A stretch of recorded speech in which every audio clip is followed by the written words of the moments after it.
প্ৰথমতে সকলো ককলাবাৰীবাসী ৰাইজলৈ মোৰ নমস্কাৰ। আমাৰ 8 জুন অহা 8 জুনত ককলাবাৰী সমষ্টিত বাই ইলেকশ্যন হ'বলৈ গৈ আছে।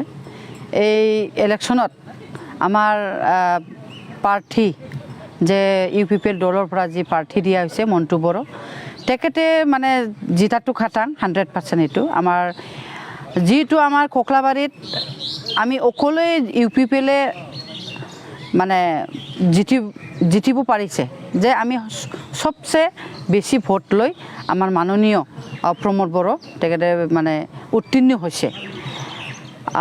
এইবাৰতো আমাৰ লগত আছে GSP আছে আৰু BJPও আছে, তেনে লগ লাগি বহুত মানে ভোট আমাৰ বাঢ়িব গৈ আছে।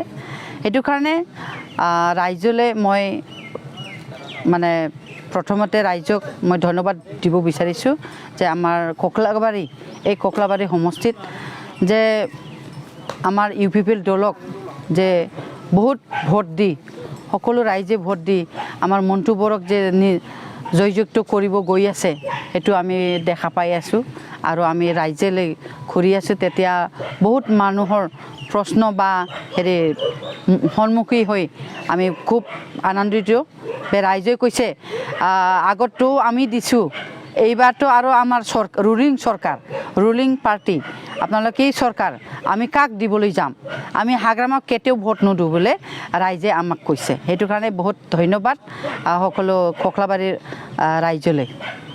আৰু মই ককলাবাৰীবাসী ৰাইজক ক'ব গৈ আছোঁ যে আপোনাৰ ইয়াত আহি মাননীয়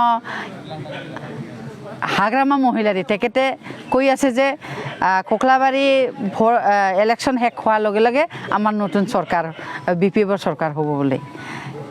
সেইটো হ'ব নেকি, সম্ভৱ নেকি? সেইটো 12 জন আছে তেখেতৰ হাতত, 12 জন লৈ চৰকাৰ হয় নেকি? আমাৰ BTCত 40টা সমষ্টি আছে, 40টাত 21টা লাগিব চৰকাৰ কৰিব গ'লে। তেনেহ'লে 12 জন লৈ কেনেকৈ চৰকাৰ কৰিব? এইটো ভাবাটো ভাল নেকি? মই সেইটো ভাবোঁ ৰাইজে অলপ চিন্তা কৰাটো ভাল।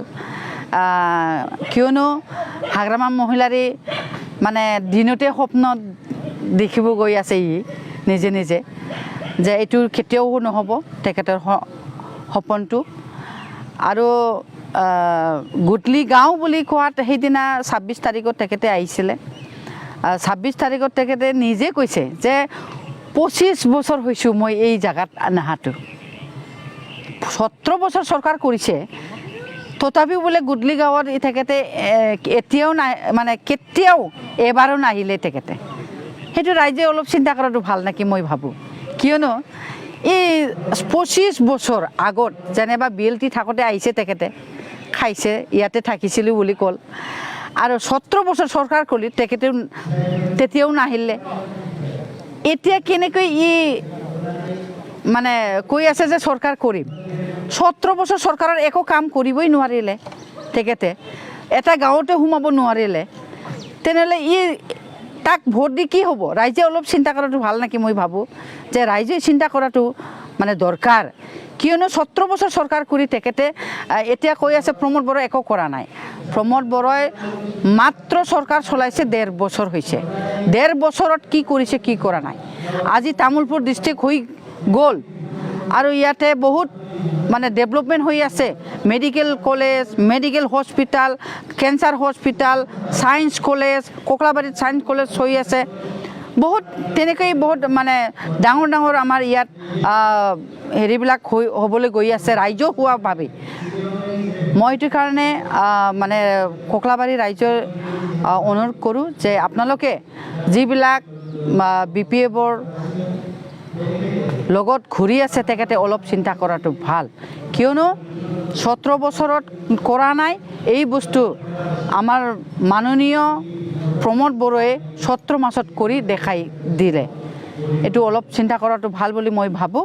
আৰু আমাৰ সকলো ককলাবাৰী ৰাইজে আজিৰ দিনত জাম্ভি নাই, চব মানে বুজিব পাৰা ৰাইজে হৈছে। আৰু তেখেতে চবে কৈছে, মই বহুত গাঁৱত ঘূৰিলোঁ, ৰাইজে কৈছে যে আমি এইবাৰ ৰুলিং পাৰ্টিৰ লগতে থাকিম, আমি পাৱা নাপাওঁটো আমাৰ ফেক্টৰ নহয় বুলি কৈছে।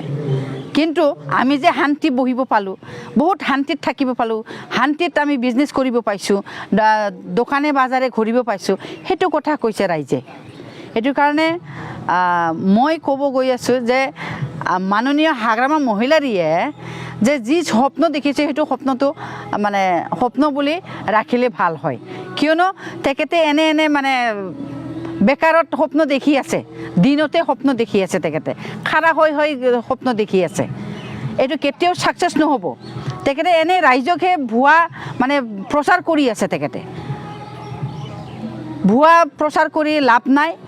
আৰামত বহি থাকক, 17 বছৰটো চৰকাৰ কৰিলে তেখেতে আৰাম সংসাৰ খালেই হ'ল। এনে বেকাৰত ঘূৰি লাভ নাই। এই কোকলাবাৰীত জিতিলেও কি কৰিব, নিজিতিলেও কি কৰিব। তেখেতে জিতি গ'লেতো একো চৰকাৰ কৰিব নোৱাৰে। 13জনেই হ'ব, 13জনৰ কি চৰকাৰ হ'ব? সেইটো কাৰণে মই সকলো কোকলাবাৰীৰ বাসীক এইখিনি অনুৰোধ কৰিছোঁ যে যাতে এটা দুটা জনে আছে এইবিলাকো অলপ মানে চিন্তা চৰ্চা কৰি ভোটটো দিলে হ'ল। নিজৰ মূল্যৱান ভোটটো কেতিয়াও 100-200 দি বিক্ৰী নকৰিব, মই এইটো অনুৰোধ কৰিছোঁ।